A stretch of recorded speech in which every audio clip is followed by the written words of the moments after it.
오늘은 마음지킴 9번째 시간, 우리 갈라디아서 5장 19절 말씀 같이 나누도록 하겠습니다.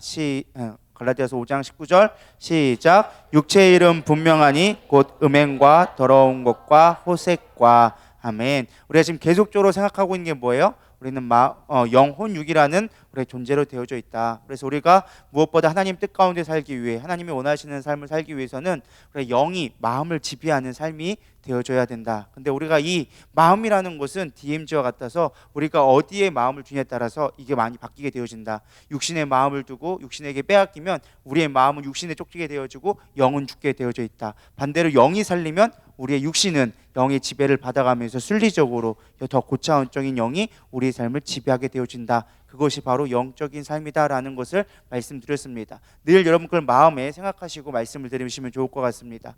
그래서 제가 그동안 9번의 시간 가운데 여러 가지를 했었어요. 상실이나 경쟁, 이중 정체성, 거기에 자식을 착한 아이의 컴플렉스 등등 여러 가지를 나누었습니다. 오늘은 우리 마음 가운데 가장 큰 문제 중에 하나, 수많은 죄 중에 우리 마음 가운데 가장 강력하게 작용하는 죄 중에 하나인 우리가 정욕에 대해서 살펴보려고 합니다. 그래서 두 사람을 살펴보려고 합니다.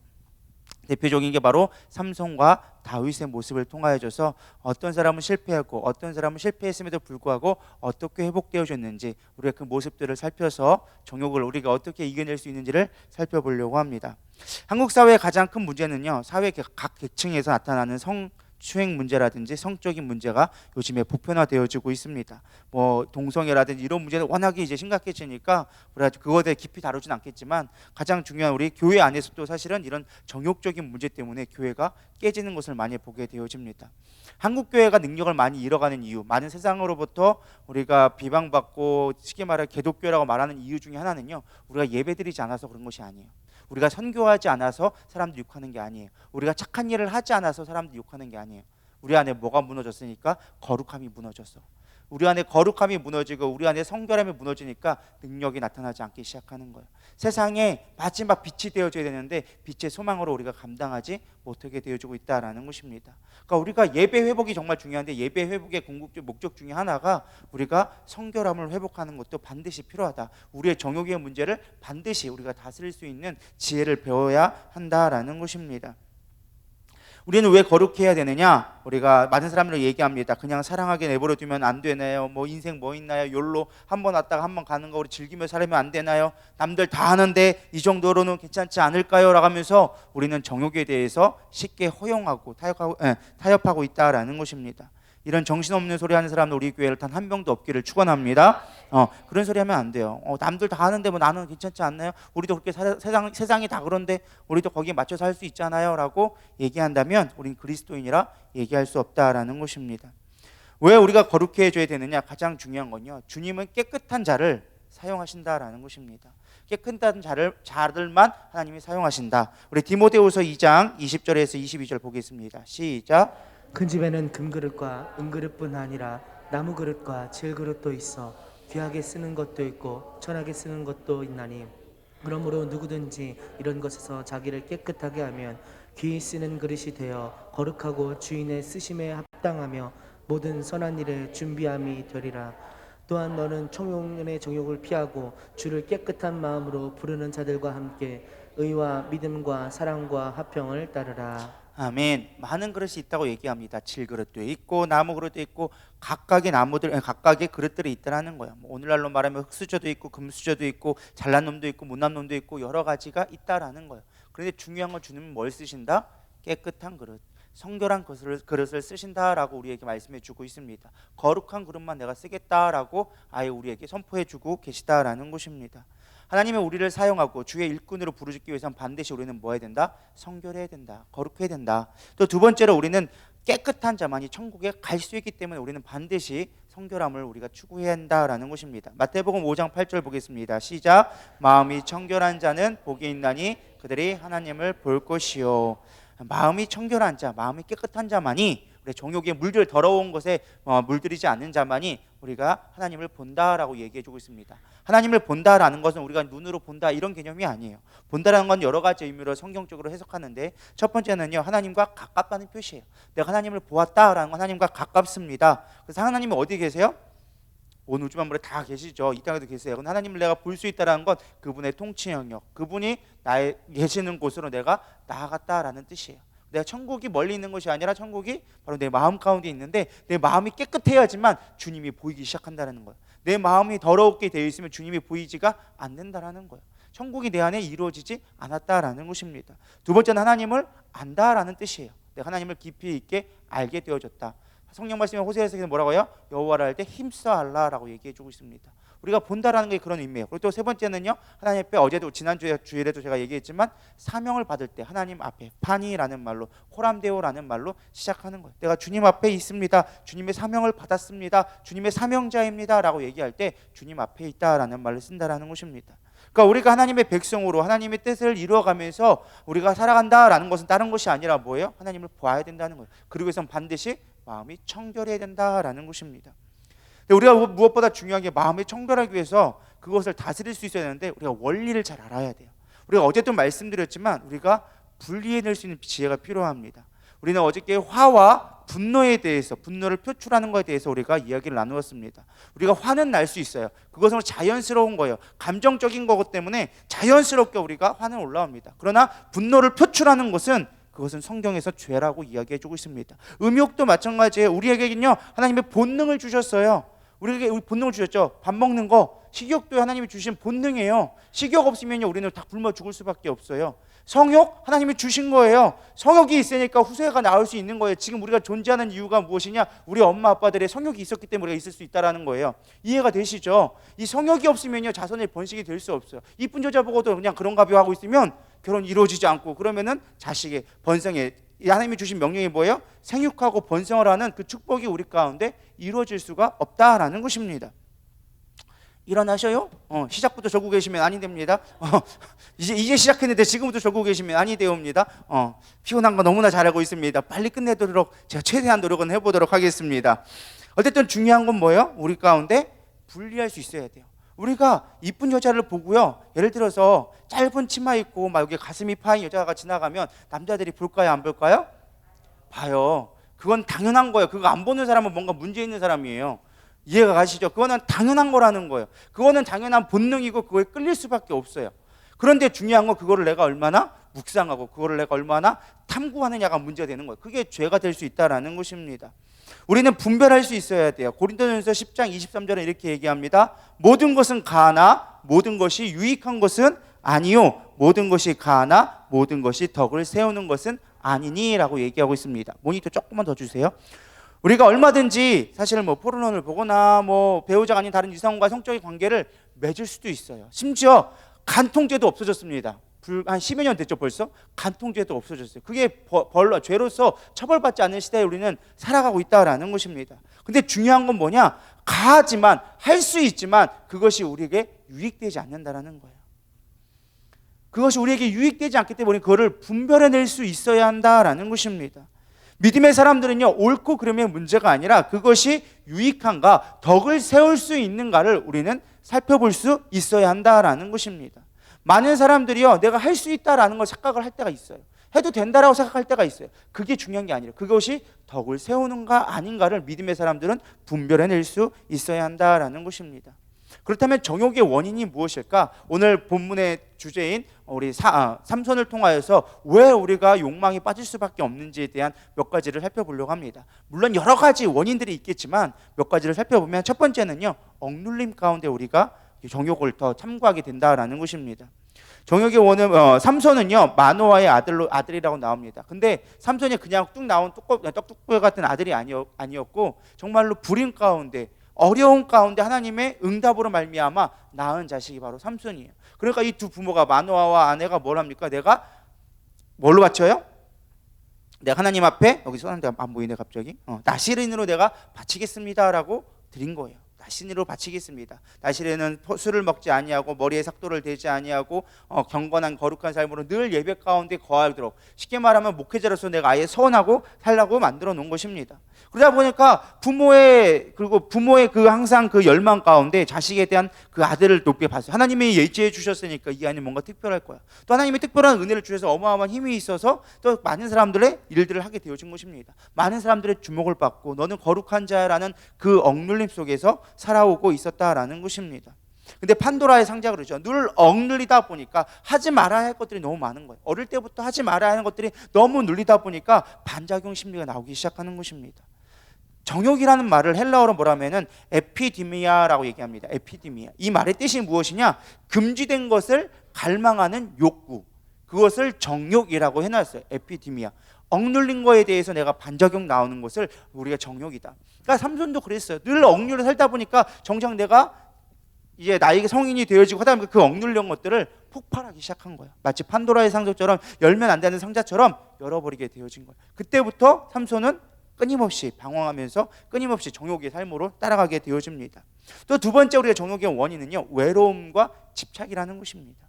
우리가 성 중독자들은요, 집착을 되게 많이 합니다. 변태들의 특징이 뭐예요? 집착하는 거예요. 저는 여자들의 뭐 그 속옷이라든지 스타킹이나 이런 걸 왜 좋아하는지 모르겠어. 그거 마트 가면 천지백가리로 있는 건데 뭐 쇼핑몰 보면 너무나 흔하게 살 수 있는데 왜 그거에 집착해가지고 하는지 이해를 못하겠어요. 어쨌든 중요한 건 그들의 심리는 뭐예요? 집착하게 되어지는 거예요. 뭔가 내가 갖지 못한 거에 대한 집착을 누리게 되어진다라는 것입니다. 삼손은 어릴 적부터 많은 기대 속에서 늘 사사로 살아야만 했어요. 그래서 늘 자신은 민족을 위해서 희생해야 되는 자로 늘 사람들 앞에 주목받게 되어졌습니다.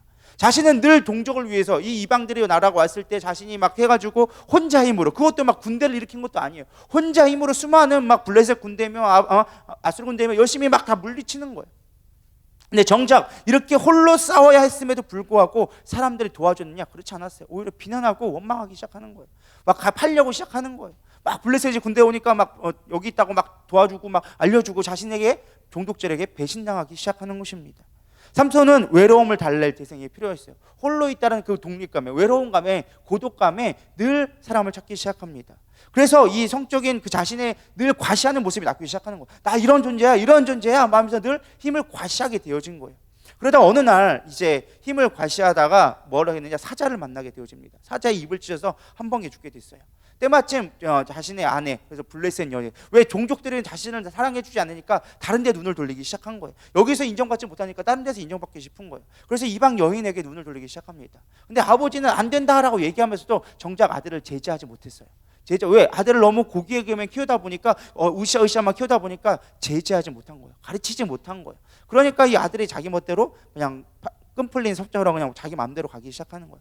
결혼식 때 갔는데 이게 어떤 일이 생기냐, 참 안타까운 게 삼손이 아내를 블레셋 아내를 너무 사랑했어요. 그래서 결혼식장 가가지고 했는데 자기의 과시욕이 나오기 시작한 거예요. 사자를 찌겨 죽었다가 문득 오는 게 보니까 그 안에 사자한테 꿀벌이 가가지고 거기서 집을 지은 거예요. 그러니까 그 안에 사자가 죽은 사자 안에 꿀이 있는 거예요. 그 꿀을 먹어 너무 단 거예요. 그래서 이거를 퀴즈로 내기 시작한 거예요. 결혼식장에서 내기를 합니다. 내가 다 알아줬으면 좋겠어 하니까 블레셋 사람들하고 내기를 합니다. 내가 오다 보니까 뭐 힘 있는 게 있는데 뭐 사자 속이고 막 이런 거 막 힌트를 내요. 근데 아무도 못 맞추는 거예요. 그걸 누가 맞춰요? 자기가 만든 수수께끼니까 원래 있던 것도 아니까 아무도 못 맞추는 거예요. 근데 블레셋 아내인 이 삼손의 아내가 계속 물어보는 거예요. 사람들이 물어보자. 야, 이거 내기가 뭐 점점점 커져가지고 나중에는 몇 억짜리 내기가 돼버린 거야. 이렇게 커져버린 거죠. 당시에 뭐 겉옷은 뭐 10벌을, 12벌을 뭐 해와라 뭐 이런 식으로 나오거든요. 그러니까 막 너무 커지니까 이게 안 되는 거예요. 그러니까 블레셋 사람이 계속 이 블레셋 여기 얘기한 거야. 야, 남편이 뭔가 했는데 이거 결혼식장에 이거 내기했는데 이거로 지면 이거 쪽당하지 않느냐. 우리 민족이 자존심이 있지. 어떻게 좀 이스라엘 같은 사람한테 우리 질 수 있느냐. 막 그러면서 막 쪼기 시작하니까 아내가 계속 삼손한테 계속 얘기하는 거야. 우리가 해야 된다. 이거 뭐예요? 그러니까 나 안 알려준다. 나 우리 부모님한테도 안 알려준 건데 왜 내가 당신한테 알려주느냐. 그러니까 그냥 미인계를 씻는 거죠. 당신 날 사랑하지 않는 것 같다 하면서 막 원망하니까 결국 마지막 날에 알려주게 되어집니다. 그럴 때만 쪼르르 달려가가지고 이게 정답이라고 알려줘 버렸어요. 그러니까 어떻게 되어졌어요? 내가 정답을 맞춰버린 거예요. 내기에서 져버리게 되어진 거예요. 삼손은 너무 화가 났어요. 내가 정말 믿고 사랑해서 내가 맡겨서 위로하고 의지하고 싶어서 맡긴 여자가 배신 때려버린 거예요. 근데 너무 화가 나가지고 막 다 싸질러 버렸어요. 불싸질러 버렸어. 성질이 또 그때 싸질러 버리니까 나중에는 이 아내가 바람나서 도망가 버렸어. 블레셋 사람하고 바람 나가 버린 거야. 너무 화해서 다 태워져 버립니다. 그 장인장모를 블레셋을 다 태워버리고 이제 그 마음을 위로할 데가 없어서 또 가다가 창녀의 집에 들어갑니다. 창녀 집에서 마음 주고 사랑 주고 내가 너밖에 의지할 데가 없다고 했더니만 이 블레셋 여인이 또 고발을 해버렸네. 그럴 때만 블레셋 군대가 와가지고 해버린 거야.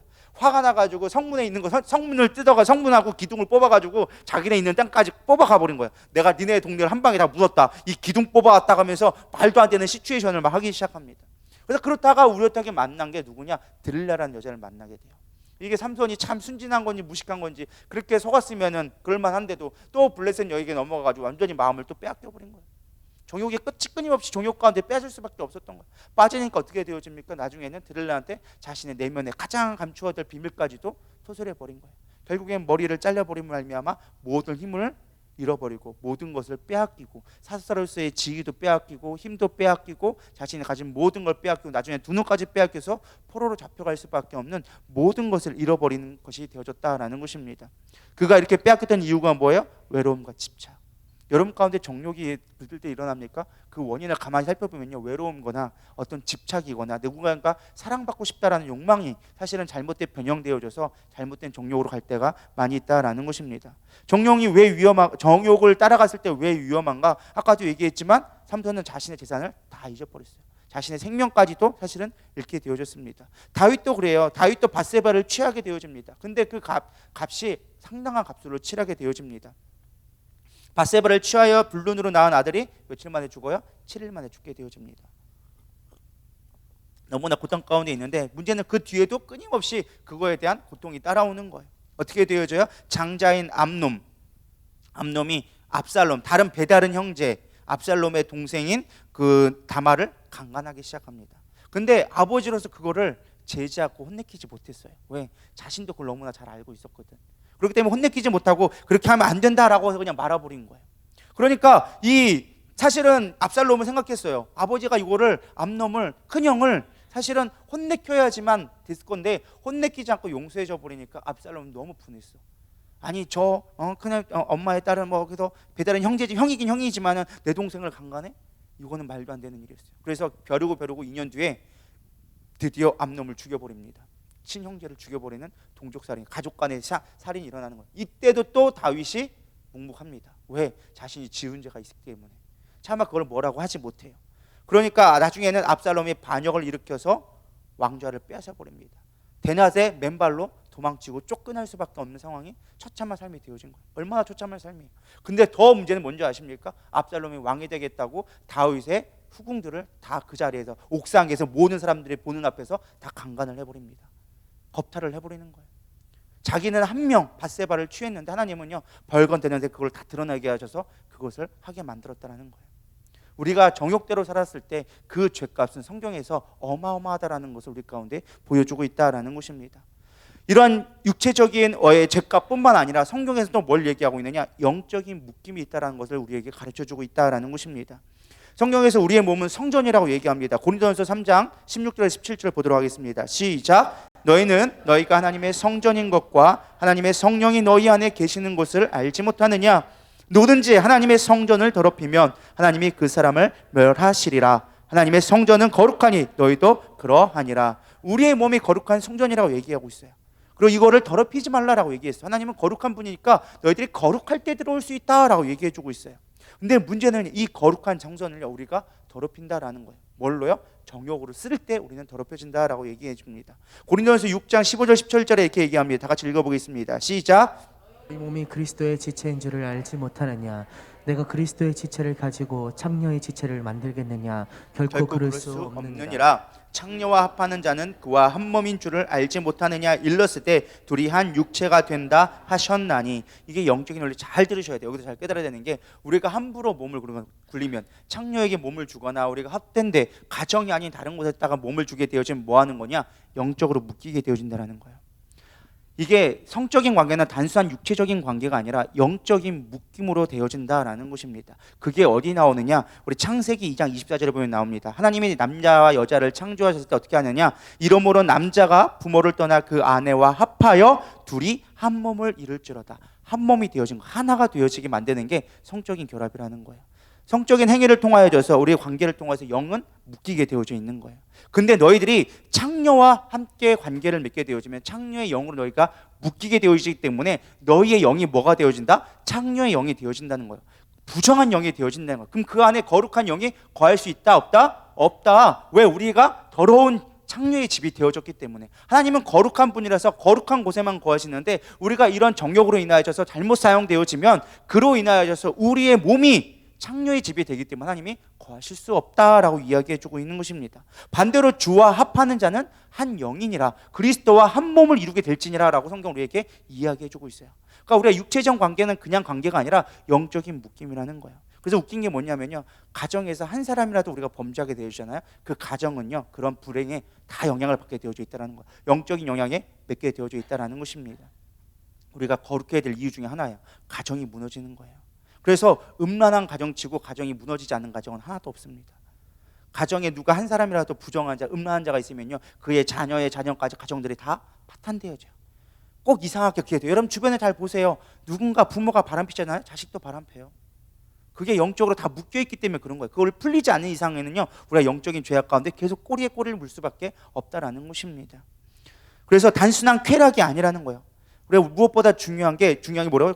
그 뒤에 18절에 음행을 피하라. 사람을 범죄하는 자마다 몸 밖에 있거니와 음행하는 자는 자기 몸 안에 몸의 죄를 범하느니라 라고 이야기해주고 있어요. 다른 죄들은요 다 밖에 있다고 얘기해요. 그러나 음행만큼은 우리 몸 안에 있다라고 성경은 이야기해주고 있습니다. 일반적인 죄가 아니라는 거예요. 몸 안에 있다는 건 뭐예요? 영적인 죄다라는 거예요. 성경은 그래서 끊임없이 음행에 대해서 경고합니다. 음행은 왜요? 하나님과 우리과의 관계 속에서 연합을 이루는 건데, 그 연합에 우상을 섬기거나 이런 것들을 다 음행으로 이야기해 주는 거예요. 호세아서라든가 이런 걸 뭘 얘기해 주고 있어요? 너희들 영적인 음행. 사실 이스라엘 백성들이 그런 음행을 하는 걸 통하여져서 영적인 것들을 비유해 주고 있는 거예요. 이게 다 연결되어진다라는 것입니다. 정리하면요, 우리가 단순하게 정욕에 따라 사는 것은요, 우리의 육체적인 문제가 아니라 영적인 더 깊이 있는 문제로 나아갈 수밖에 없다는 거예요. 완전히 마귀에게 우리에게 밥을 줄 수밖에 없다라는 것입니다. 예를 들면 이런 거예요. 비유를 하면요, 종이 두 장이 있습니다. 그리고 풀로 본드를 딱 붙여놨다 생각해 보세요. 요거를 여러분들이 띈다 할지라도 이 종이가 가만히 있을까요? 원래 모습대로 그대로 돌아올까요? 아니에요. 이 종이는요 너덜너덜해질 수밖에 없어요. 그것을 반복적으로 하면 할수록 불을 붙였다 떴다 붙였다 떴다 하면요, 이 종이는요 원래의 모습을 온전히 있을 수가 없어요. 갈갈게 찢어져서 이게 뭔가 싶을 정도로 우리의 정체성이 다 깨질 수밖에 없다라는 것입니다. 그래서 이 정욕은요 상당히 우리의 영적인 것에 있어서 중요하다라는 것입니다. 하나님의 형상 자체가 다 파괴되어지는 아주 성경 쪽에서 가장 경계해야 될 대상이 1호가 뭐다? 정욕이다라고 볼 수 있다라는 것입니다. 또한 욕망은요, 이 정욕은요 반드시 우리를 중독시키게 한다라는 것입니다. 우리에게 쾌락을 선물합니다. 쾌락은 중독성을 있게 되어집니다. 극단적으로 더 많은 것들을 추구하게 되어져 있습니다. 마약이 한 번이 무서운 거예요. 한 번 하면 끝나는 거예요.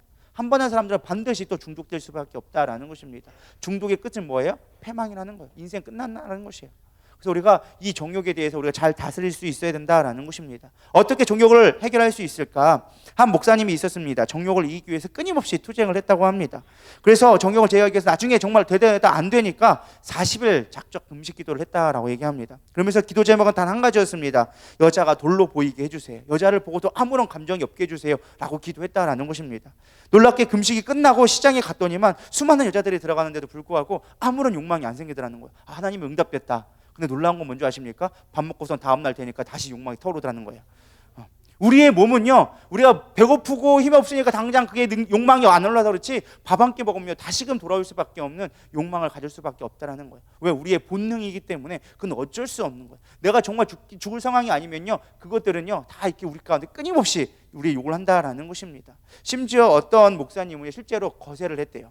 거세를 하면 내가 욕망에서 자유로울 거라 생각했더니만 거세를 해도 머릿속에서는 끊임없이 음란이 찾아왔다고. 중요한 건 거기를 잘라야 되는 게 아니라 머리를 잘라야 해결되는 문제라고 그렇게 얘기하더라는 거예요.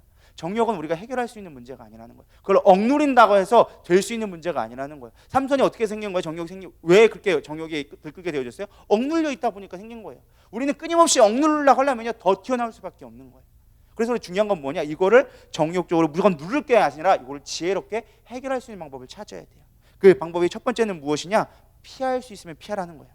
따라하겠습니다. 피할 수 있으면 피하라.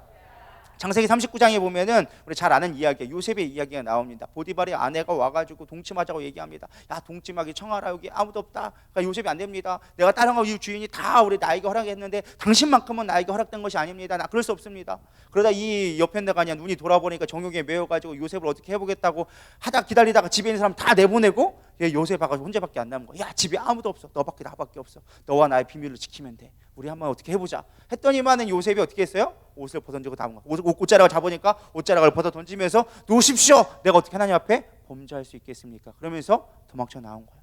우리가 유혹을 벗어날 수 있는 가장 좋은 방법은요, 유혹의 자리에서, 정욕의 자리에서 우리가 도망칠 수 있으면 좋다라는 것입니다. 그건 첫 번째 방법이에요. 피할 수 있으면 피하라는 거예요. 할렐루야. 근데 우리가 피할 수 있기 위해서는 다 중요한 게 있는데, 우리 주변을 좀 살펴볼 필요가 있다라는 것입니다. 여러분, 요즘에 포르노의 시대라고 얘기합니다. 속된 말로 제가 어릴 때만 해도요, 중학교 때만 해도요, 미디어가 발달되어 있지 않아서요, 기껏해야 저희가 볼 수 있는 최고의 음란물은 우리 옛날에 플레이보이지에 나와 있는 누드 사진에 나온 거, 아줌마들 벗고 있는 거, 그것만 해도 아주 그냥 눈이 돌아가가지고 아이들이 막 온 반 아이들이 돌려가면서 보고 있었습니다. 저도 뭐 죄송스럽지만 거기서 이렇게 보면서 기웃기웃 그랬을 때가 있었던 것 같아요. 그거는 뭐 당연한 것 같아요. 어쩔 수 없는 것 같아요. 뭐 젊은 중학생이 이제 한참 혈기왕성한 나이에 그거 안 본다는 게 사실 이상한 거죠. 어쨌든 그렇게 사실은 그게 다였어요. 근데 요즘에는요, 그런 시대가 아니에요.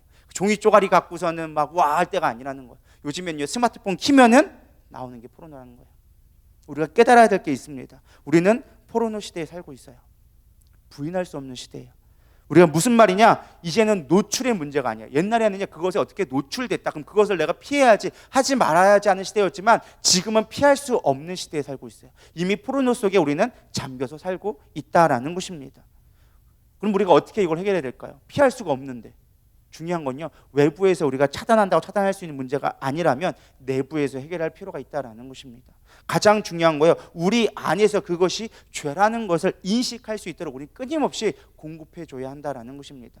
여러분, 우리가요, 꾸정물에 살아도 우리는 하얀색 옷을 입고 있습니다. 특히 거위라든가 뭐 백조라든가 이런 거는 꾸정물에 살아요. 그런데도 불구하고 그들은 깨끗한 옷을 입고 있을 수 있어요. 왜 그럴까요? 하나님의 참 창조에 우리가 놀라운데, 그 더러운 곳에 있다 할지라도요, 그 깃털 안에는 기름이 계속 나오게끔 기름선이 발달되어져 있습니다. 그래서 기름이 나오면요, 그게 물하고 침투되지 않게끔 보호막을 만드는 거예요. 그래서 아무리 내가 꾸정물에 잠수하고 나와도 후루룩 털면은 그 뜨거운 더러운 물이 다 떨어질 수밖에 없다라는 것입니다. 우리 안에 영적인 기름이 계속적으로 흘러보내야 된다라는 것입니다. 우리는요, 더 이상 포르노 시대를 차단할 수 있는 시대 아니에요. 우리 아이들을요, 그 매개체물로 보호할 수 있는 우리의 방패는요, 우리가 더 이상 방법이 없다라는 거예요. 우리 집에 초등학생이 핸드폰 없는 애가 누가 있어요? 우리 집 아이들만 해도 다 빼고 다 있어요. 다 있어, 핸드폰. 얼마든지 걔들이 맘먹고 하면 얼마든지 할 수 있다라는 거예요. 몰라서 못할까요? 아니요, 애들이 더 잘 알아요. 제가 모르면요, 요즘 애들한테 물으면 애들이 더 잘 알아. 그 아이들은 무슨 수로 막겠냐라는 거예요. 중요한 건 겉에서 우리가 그들을 막을 수 있는 게 아니라는 거예요. 내부에서 그들이 스스로 죄라는 것을 인식하도록 만들어줄 수 있어야 한다라는 것입니다. 우리 안에 끊임없이 영적인 그런 것들을 채워넣을 수 있어야 한다라는 거예요. 여러분, 포르노를 예를 들어서 음란물을 더 많이 보냐 적게 보냐의 문제가 아니라는 거예요. 적게 본다 할지라도 지금 조금 적게 볼 수 있어요. 그런데 우리가 이렇게 노출되어 있는 상태에서는요, 언제 그렇게 갈 수 있지 모르는 거예요. 단계별로 1단계부터 10단까지 있다가 하면은 어쩌면 정말로 중독된 사람을 9단계, 10단계로 한다면 내가 지금 있는 게 1, 2단계를 할지라도 언제 5단계, 6단계, 언제 7단계, 8단계로 올라갈지 모르는 시대에 우리는 살고 있다는 말이에요. 왜? 내가 얼마든지 맘만 먹으면 접근할 수 있으니까. 중요한 건 내 안에서 그거를 차단할 수 있는 능력을 만들어내는 게 필요하다는 거예요. 우리가 그걸 위해서 피할 수 있으면 피하라는 게 그런 의미로 이해를 할 수 있어야 한다라는 것입니다. 두 번째는 또 무엇이냐? 우리 안에 거룩한 그리스도인이라는 것을 노출시켜야 돼요. 내가 상대방에 내가 그것에 갈 수 없으면 내가 거룩한 자라는 걸 세상 속에 노출시킴으로 말미암아 스스로 보호받을 수 있는 벽을 만들어야 한다는 것입니다. 예를 들면 직장에서 시편 1편 1절을 보도록 하겠습니다. 시작. 복 있는 사람은 악인들의 꾀를 따르지 아니하며 죄인들의 길에 서지 아니하며 오만한 자들의 자리에 앉지 아니하고. 그 자리에 앉지 않는 게 중요해요. 술자리에 가지 않는 자체가 중요한 거예요. 나는 그리스도인입니다. 나는 신실한 믿음을 갖고 있습니다. 사람들이 욕을 하겠죠. 너는 왜 너만 유독하냐? 야, 그리스도 믿는 사람들은 술 먹는다. 그런 먹는 자들 있을지 모르겠지만 나는 먹지 않겠습니다. 그런 자리에 가지 않다 보면요, 음란한 데 빠질 이유도 없어요. 근데 우리는 그런 자리에 나도 모르게 가서 앉아 있어. 남을 주다 보니까 눈치 봐서 나도 모르게 한잔하기 시작하는 거야. 내가 거룩한 그리스도인이라는 것을 스스로 노출시켜야 되는 거야. 나는 거룩한 자입니다. 술, 담배 하지 않습니다. 물론 술, 담배 한다고 여러분 천국 못 가는 거 아니에요. 술 먹었다고 천국 못 가는 거 아니에요. 그러나 그것이 덕이 되지 않는 거예요. 믿으십니까? 담배를 피면 덕이 되지 않는 거예요. 믿으십니까? 우리가 음란하는 거는요, 그거 덕이 되지 않으니까 그걸 차단할 수 있는 거예요. 덕이 되지 않기 때문에, 우리가 모든 것이 가하나 하지 않는 이유는 그것이 덕이 되지 않기 때문에 하지 않아야 되는 지혜가 있어야 된다라는 것입니다. 스스로 거룩한 자로 만드세요. 누가 날 보더라도 거룩한 자로 인식할 수 있게 만들어주세요. 그러면 사람들도요, 나에게 유혹하지 않기 시작합니다. 예를 들어서 내가 그냥 세상 말로, 내가 교회는 다니는데 속된 말로 세상 속에 나가도 별 차이가 없어. 야, 오늘 어떻게 좀 뒷골목 한번 가볼까? 그러면은 뒷골목 그냥 따라갈 수밖에 없는 거예요. 근데 내가 거룩한 그리스도인이라는 거를 벽을 치기 시작하면 당연히 예외가 되어져요. 뭐 쟤는 뭐 교회 다니는데 뭐 그런 데 가겠어? 이렇게 돼버리는 거예요. 그래서 내가 오만한 자리에 앉지 않게끔 스스로 벽을 칠 수 있게 만들 수 있다라는 것입니다. 유혹도 줄어드는 거예요. 그리고 세 번째는 이와 연결되어지는 건데, 일상적인 삶을 영위하시기 바랍니다. 죄는요, 늘 일상적이지 않은 곳에서 범죄하게 되어집니다. 아침 일찍 일어나고 밤늦게 자지 않고 일찍 자면요, 우리는 범죄할 일이 거의 없어요. 일찍 자고 일어나는 게 참 지혜로운 거예요. 항상 여러분, 음란한 곳은요, 아침부터 하는 데가 없습니다. 새벽부터 단란주점 가보신 적 있으신가요? 아침부터? 아침에 해가 떴는데 아침 9시에 단란주점 가고 아침 9시에 노래방 가고 이런 문 여는 데 봤습니까? 없어요. 항상 밤늦게 열어서 새벽에 문 닫아요. 항상 어둠은요, 어둠 가운데 일하게 되어져 있습니다. 일찍 일어나고 일찍 자면요, 절대 범죄할 일 거의 없어요. 음욕을 품을 일이 거의 없어요. 우리가 쓸데없는 짓을 하고 있으니까. 낮에는 자고 있다가 밤에 눈이 괜히 멀뚱멀뚱 떠가지고 할 거 없으니까 돌아다니니까 범죄하기 시작한 거예요. 그 대표 중에 누구예요? 다윗이 그랬잖아요. 전쟁하고 다닐 때는요, 그런 거 없었어요. 근데 살만해가지고 왕이 되니까 할 거 없으니까 방에서 뒹굴뒹굴 걸다가 낮에 할 거 없어가지고 늦잠 자고 늘어나가지고 해질 때쯤 나와가지고 뭐 없나 돌아다 보니까 저기 이쁜 여자가 목욕하고 있네. 그때부터 홀리기 시작하는 거예요. 믿으십니까? 괜히 쓸데없이 밤에 돌아다니니까 그때부터 범죄하기 시작하는 거예요. 괜히 술 먹게 되어지고 괜히 이상한 데 눈 돌리기 시작하고. 여러분, 우리가 온전한 삶을 살아도요, 우리가 범죄하는 거에 있어서 상당히 우리가 돌이킬 수 있다라는 것입니다. 정상적인 삶을 살아갈 수 있는 평범한 자가 되기를 소망합니다. 그냥 열심히 돈 벌고 열심히 우리가 예배드리고 열심히 정해진 가정생활에 충실하면요, 범죄할 일이 없어요. 쓸데없는데 괜히 가가지고 단란주점 가기 시작하고 뭐 회식이다 뭐다 해서 밤늦게 새벽까지 있다 보니까 범죄하게 되어지는 거예요. 우리는 정상적인 삶을 살아갔으면 좋겠습니다. 그리고 죄를 짓는 시간에 주의하십시오. 주로 죄는 언제 들어오냐? 혼자 있을 때도 내면의 죄를 많이 짓습니다. 혼자 있을 때. 그러다 보니까요, 제가 여러분 추천드리는 건요, 죄를 피할 수 있는 방법은 무엇이냐? 가능하면 믿음의 사람과 늘 함께 하시길 소망합니다. 아내와 늘 동행하고. 그래서 목회자에게 가장 중요한 건요, 사모가 정말 중요해요. 왜냐하면 이 사모와 함께 있으면요, 범죄할 확률이 지극히 줄어들기 시작합니다. 맨날 함께 돌아다녔는데 이게 목회자 혼자서 돌아다니다 보니까 이 집사님 만나고 저 집사님 만나다 보니까 청년부들만 만나고 혼자도 만나다 보니까 문제가 생기기 시작하는 거예요. 내가 스스로 절제할 수 있어야 돼요. 그 벽을 칠 수 있어야 돼요. 그래서 옥하는 목사님이나 이동호 목사님이나 그렇게 성공하신 목사님들이 항상 강조하는 건 나이와 상관없다. 70 먹어도 80 먹어도 다 상관없다. 절대 옆좌석에는 아내 외에는 태우지 말아라. 그게 제일 법칙. 그리고 절대 여자와 단둘이 어떤 방에 들어가지 말아라. 어떠한 이유든 들어가지 마라. 항상 같이 들어가라. 둘 셋이 증인들을 함께 있게 만들어라. 그래야 범죄하지 않는다. 심지어 목회자들에게 뭘 얘기하느냐? 심지어 목회자가 막 사역 가잖아요. 사역 가면 집회 가면은 모텔을 잡아준단 말이에요. 모텔 뭐 좋은 데 있으면 호텔 잡아주면 좋겠지만 그렇지 않고 모텔을 잡아두는 경우가 혼자 절대 자지 말라. 같이 잘 수 있는 사람들을 같이 데려가서 같이 자라. 물론 불편하고 힘들 수 있어요. 그런데도 불구하고 그 일들을 스스로 만들어내라는 거예요. 피할 수 있으면 피할 길들을 만들어 놓으라는 거예요. 할렐루야. 그럴 때 우리가 정욕으로부터 자유로워질 수가 있다라는 것입니다. 두 번째는요, 우리가 무엇보다 거룩함으로 정욕을 대체할 수 있어야 한다라는 것입니다. 데살로니가전서 4장 3절에서 8절을 읽어보겠습니다. 시작. 하나님의 뜻은 이것이니 너희의 거룩함이라 곧 음란을 버리고 각각 거룩함과 존귀함으로 자기의 아내 대할 줄을 알고 하나님을 모르는 이방인과 같이 세욕을 따르지 말고 이 일에 분수를 넘어서 형제를 해하지 말라. 이는 우리가 너희에게 미리 말하고 증언한 것 같이 이 모든 일에 주께서 신원하여 주심이라.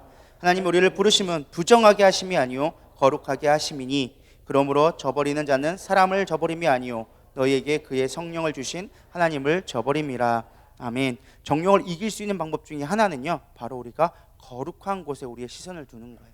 제가 사실 지난 거의 한 달 가까이를요, 정말 바쁘게 지냈어요. 학열사도 해야 되고 목장 모임도 해야 되고 새신자 교육도 해야 되고 지금 단일 기도회도 하고 있습니다. 사실 여러 가지로 참 분주합니다. 부활절에 있을 침례 교육도 지금 준비하냐고 또 공부해야 되고, 또 새신자 매주마다 해야 되는 것도 공부를 해야 되고, 또 다시 드려질 오후 예배, 목장 예배를 드리다 보니까 목장 예배 교재도 준비해야 되고, 학열사 양육부에서 또 새로운 걸 또 시작했어요. 제가 욕심이 많아가지고 또 시편으로 묵상하기라고 해서 맨날 시편으로 우리가 기도하는 것들을 지금 교재를 또 만들고 있습니다. 그러니까 맨날 주석을 보고 공부를 해야 돼요. 그러니까 4-5개를 맨날 교재를 매주마다 만들어내다 보니까 사실은 너무 바쁜 거예요. 거기다가 지금 다니엘 기도 맨날 하고 있잖아요. 여러분은 와가지고 이렇게 설교가 기냐 얘기하지만 할지 모르겠지만은 저는 사실은 그거를 준비하기 위해서는 여러분 10장 쓰기 위해서는 10시간을 투자해도 사실은 부족할 때가 있어요. 그 시간들 하다 보니까 너무 바쁜 거예요. 너무 분주한 거예요. 근데 딱 감사한 건 뭐냐? 이렇게 계속 분주하다 보니까요, 딴 생각할 시간이 없어요. 딴 생각할 시간이 별로 없어요. 속된 말로 저도 남자인데 사실 얼마든지 제가 보일 걸 찾아볼 수 있거든요. 근데 그래 불구하고 그런 생각이 들 생각이 없는 거예요. 왜? 할 게 너무 많으니까. 또 그런 것들을 계속적으로 거룩한 걸 찾다 보니까 내 안에 그런 것들이 별로 이렇게 영향력을 끼치지가 않아.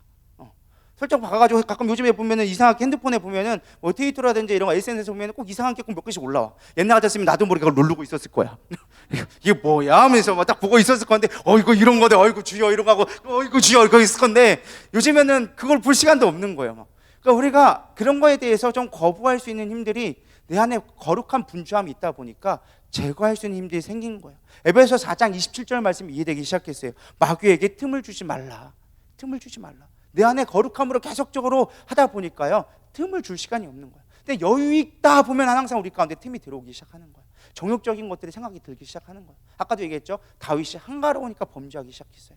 그가 전쟁 가운데 있을 때, 죽기 살기를 할 때는요, 범죄하지 않았어요. 하나님 앞에 늘 신실했고 하나님의 뜻을 구하는 신실한 종이었어요.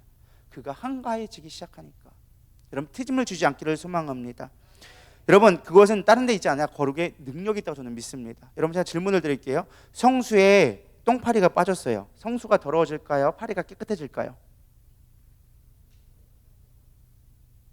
애매하죠? 성수가 더러워질까? 똥파리가 거룩해질까? 성수가 더러워질까요? 그럼 성수가 아니지. 성수를 새로 떠야 돼요? 떠긴 떠야 되는데 뭐가 깨끗해지냐 이거죠, 내 말은. 둘 중에 하나. 뭐냐? 딱 아주 쉽게 생각할 수 있어요. 능력에 해당되는 거예요. 성수가 능력이 있으면 똥파리가 거룩해질 거고, 성수가 능력이 없으면 성수가 더러워질 거예요. 뭐 차이예요? 능력 차이라는 거예요. 우리 가운데 거룩함의 능력이 있으면 죄악된 것이 들어온다 할지라도 우리 안에서 거룩해질 수 있어요. 근데 우리 안에 거룩함의 능력을 상실하잖아요.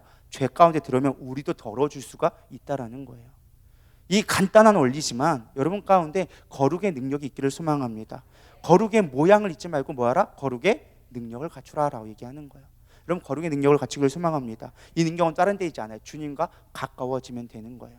우리가 죄를 멀리하려고 내가 범죄하지 말아야지, 성욕을 내가 없애버려야지, 성욕을 없앤다고 없어지는 게 아니라니까요. 생각하지 않으려 하면 할수록 점점 더 우리는 그것에 매몰될 수밖에 없는 거예요. 우리에게 채워야 될 거는 거룩함으로 채워가는 거예요. 주님과 가까워지면 가까워질수록 우리는 거룩의 능력이 커진다라는 것입니다. 때로는 우리가 질 수도 있겠지만, 그러나 거룩의 능력이 회복되어지면 다시는 그 죄는 물러나게 되어져 있다라는 것입니다. 빛이 있을 때 어둠은 깨닫지 못하고 어둠은 물러가게 되어져 있는 거예요.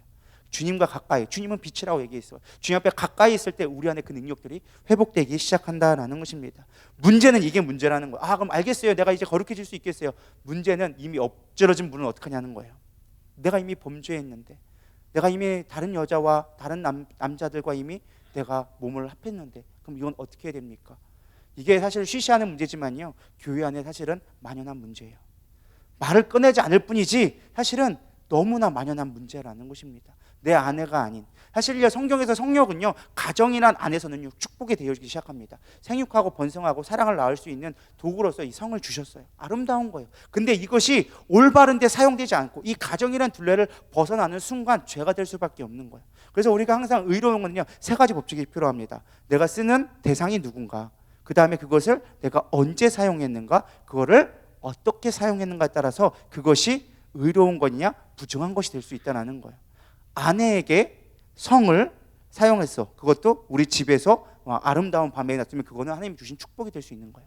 근데 그거를 내가 사용할 때 내 아내가 아닌 다른 사람에게, 그것도 호텔에서 그것을 내가 다른 시간대 일과 시간에 했다, 그거는 죄가 되기 시작하는 거예요.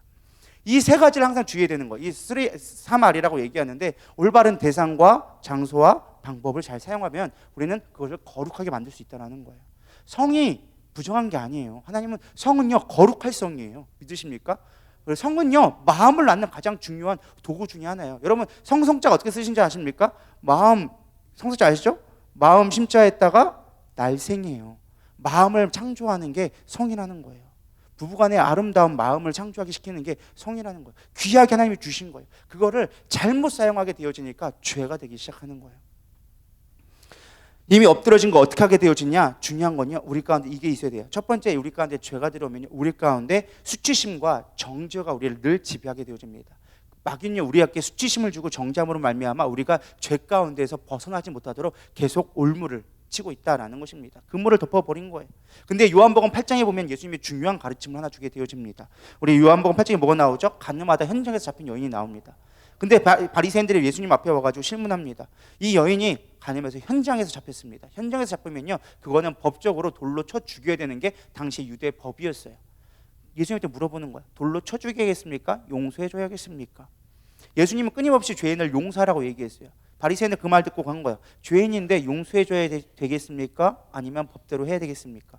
이게 아주 아이러니한 이게 모순이 있습니다. 뭐냐? 만약에 돌로 치라고 하면 예수님의 가르침이 거짓이 되는 거고, 용서해 주라고 하면 예수님은 율법을 어기는 자가 되어진 거예요. 유대인으로서 정죄를 받아야 되는 거예요. 무슨 대답을 하든 사실 예수님은 코너에 몰린, 핀치에 몰리게 되어졌습니다. 근데 예수님이 이렇게 얘기합니다. 요한복음 8장 7절, 그들이 묻기를 마치 아니하는지라 이에 일어나 이르실 때 너희 중에 죄 없는 자가 먼저 돌로 치라.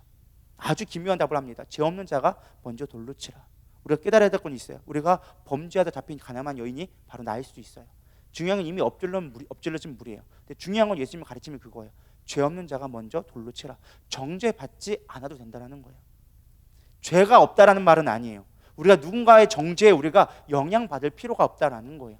자유함을 누리라는 거예요. 그러면서 예수님이 뭐라고 얘기하냐? 10절부터 예수께서 일어나서 여자 외에 아무도 없는 것을 보시고 이르시되 여자여 너를 고발하던 그들이 어디에 있느냐? 너를 정죄한 자가 없느냐? 대답하되 주여 없나이다. 정죄한 자가 없다라는 거예요. 예수께서 이르시되 나도 너를 정죄하지 않으니. 사람들의 정죄까지는 그렇다 치는데 중요한 건 예수님도 우리를 정죄하지 아니한다.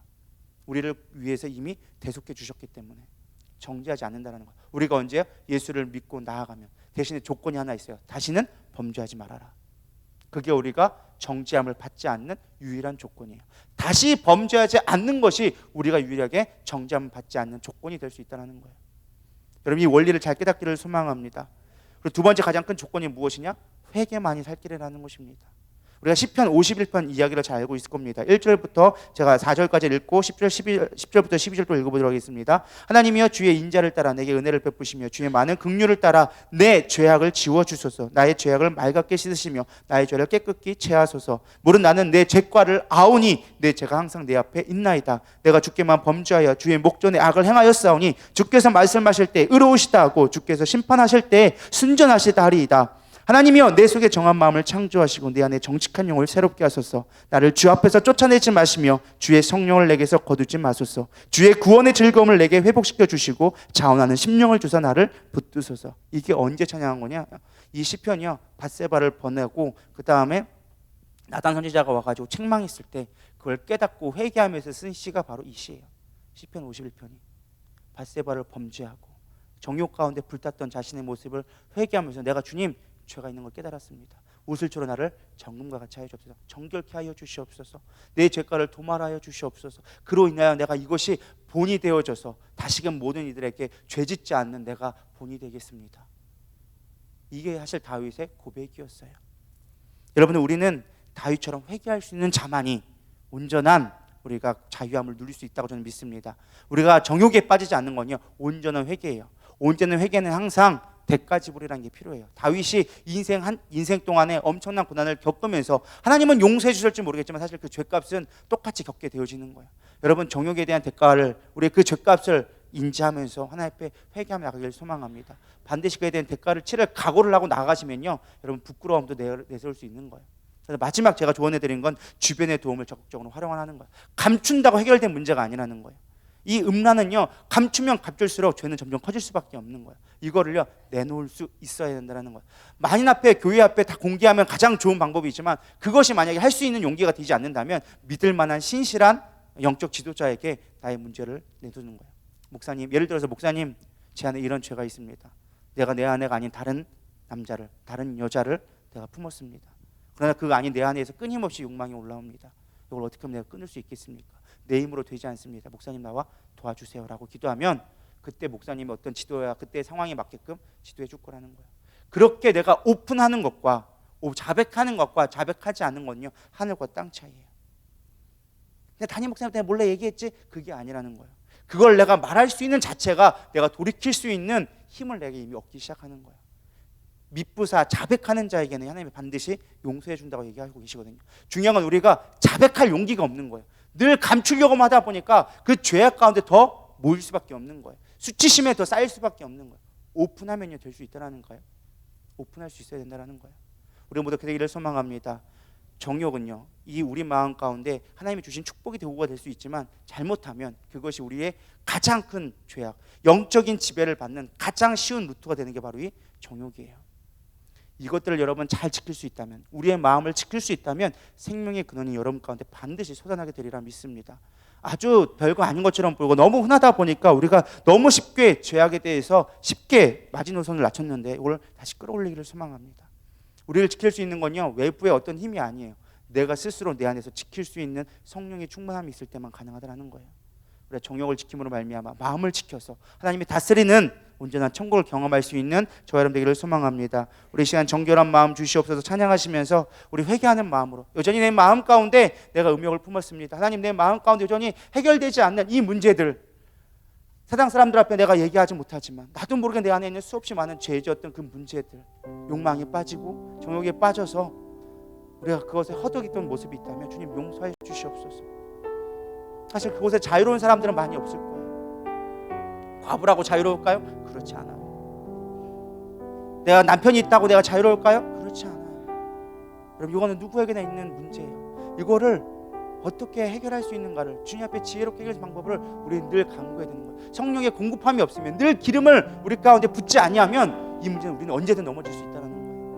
그럼 늘 주님 앞에 구하면서 오늘 나에게 그 능력이 없습니다. 주님밖에 나의 능력이 될 수밖에 없습니다. 주님 나를 도와주시옵소서. 우리 고백하는 마음으로 우리 간절히 기도하며 나가도록 하겠습니다.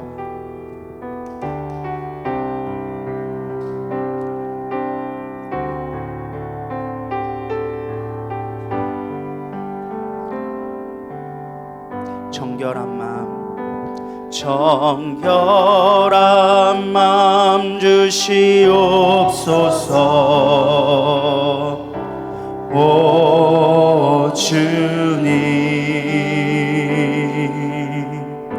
정직한 영을 새롭게 하소서. 정결한 마음 주시옵소서. 우리 가능하다면 가슴에 두 손을 놓고 우리 기도하겠습니다. 오 주님 내 마음을 정직하게 하여 주시옵소서.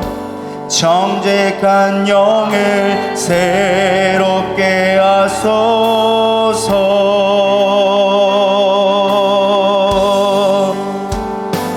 나를 주님 앞에서 멀리하지 마시고 주의 성령을 거두지 마옵소서.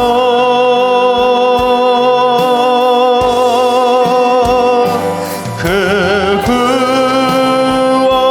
구원의 기쁨 다시 회복시키시고 변치 않는 마음 내 안에 주소서.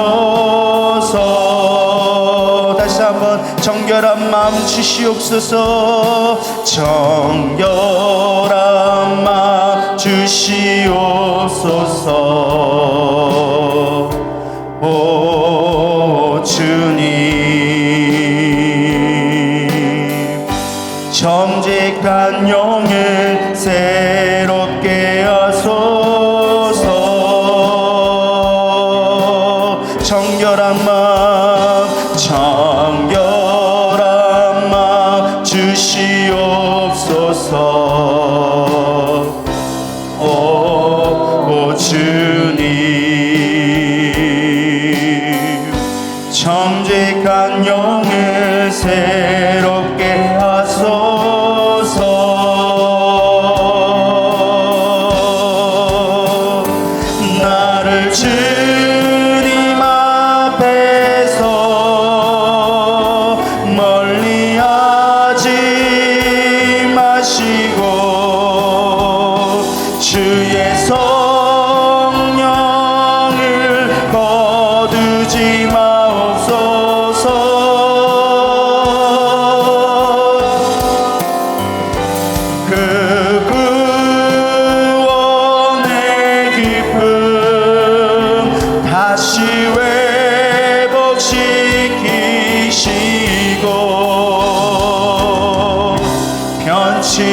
않는 맘 내 안에 주소서.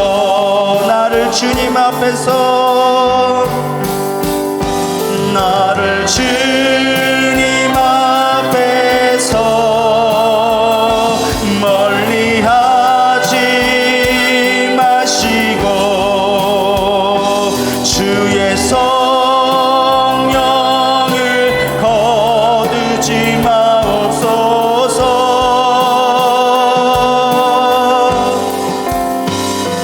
그 구원의 기쁨 다시 회복시키시며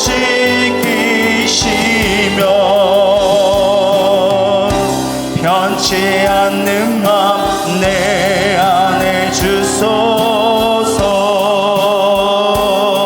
우리 이 시간 기도하며 나갈 때, 하나님, 내 안에 있는 이 정욕 때문에 하나님 내가 돌이킬 수 없는 죄를 지었다면 이 시간 주님 용서하여 주시옵소서. 주님께서 가늠한 여인을 내게 해서 나도 너를 정죄하지 않으니 다시는 범죄하지 말라 하였는데, 하나님, 내가 다시는 내 정욕 가운데 나를 내어주는 그런 죄를 범하지 않게 하여 주시옵소서. 우리가 거룩한 성전이라고 얘기합니다. 우리가 그리스도의 몸이라고 성경은 우리에게 얘기해주고 있습니다. 내 안에 거룩함이 회복되게 하여 주시옵소서. 우리가 아버지 그 구정물에서 있지만 그러나 더럽히지 않는 것처럼 내가 이 죄악된 세상 가운데, 더럽고 아버지 포르노가 충만한 이 세상 가운데 하나님, 내가 거룩함을 유지하며 살아갈 수 있는 참된 능력을 회복하게 하여 주시옵소서. 내 안에 주의 성령을 거두어 가지 마시옵소서. 우리 고백하는 마음으로 첫 번째 회개 먼저 했으면 좋겠습니다. 이런 마음 가운데 있는 진실된 마음으로 회개하며 나갈 때 주님이 그때 우리 가운데 참된 은혜를 부어주리라 믿습니다. 우리 이 시간 주여 세 번 부르면서 간절한 마음으로 우리 회개하며 나가도록 하겠습니다. 기도하십시다. 주여, 주여, 주여. 아버지, 그렇습니다. 내 안에 있는 이 아버지 정욕들, 내 안에 있는 뜨거운 염신 솟아오는 이 음욕들, 아버지 어찌할 수 없어서 아버지 늘 아버지 갈망하며 어덕이는 나의 모습들을 볼 때마다 하나님께서 얼마나 안타까워하겠습니까?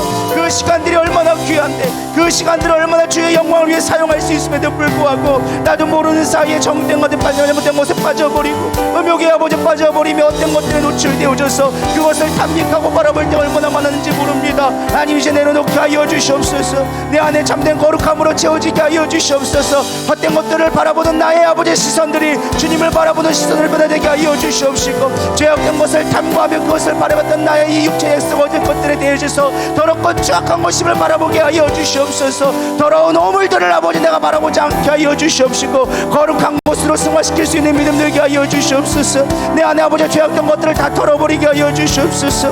내 안을 쓰레기장으로 만들지 않게 하여 주시옵소서. 더럽고 추악한 것으로 채우지 않게 하여 주시옵소서. 주의 거룩한 영, 주의 성령을 내 안에 채워주기를 소망합니다. 그런데 나도 모르게 아버지 더러운 것들로 세상으로 것들을 채워져가고 있는 나의 모습을 볼 때마다 하나님, 나도 모르게 좌절하고 아버지 정체 속에 쌓이게 되어집니다. 하나님은 내가 목회자로서 온전한 삶이 아니라는 것을 너무나 잘 알고 있음에도 불구하고 여전히 넘어질 수밖에 없는 나의 연약한 모습, 하나님의 시간 불쌍히 여겨주시옵소서. 주여 용서하여 주시옵소서. 아버지 아바바바 날스러워 가라 바바바 날스러워 가라 와이로 와바바라 와라 와라 와라 와라 와라 와라 와라 와. 우리 안에 거룩함을 상실하였습니다. 우리 안에 아버지 죄악됨을 아버지 용납하고 있습니다. 교회가 무너지는 건 다른 것이 아닙니다. 우리의 거룩함이 상실되었기 때문에 주님이 쓰는 그릇은 깨끗한 그릇이라 하였는데, 하나님, 내가 언제부터 나도 모르게 더러운 그릇, 이 정도면 하나님도 쓰시겠지 하면서 타협하는 그런 더러운 모습이 아니었습니까? 하나님, 이 시간 회복하게 하여 주시옵소서. 우리 안에 거룩함이 회복되게 하여 주시옵소서. 그러므로 내 마음을 지켜 하나님의 생명을 내 안에 품을 수 있는 믿음 되게 하여 주시옵소서. 하나님, 우리 안에 자유함을 주시옵소서. 주님으로 인하여서 아버지 늘 아버지만 바라볼 수 있는 믿음 되게 하여 주시옵소서. 아버지는 늘스러웨 카바바라웨 늘스러웨 카라르 늘스러웨 카. 거룩의 능력이 회복되어지기 원합니다. 거룩의 능력이 회복되게 하여 주시옵소서. 주님,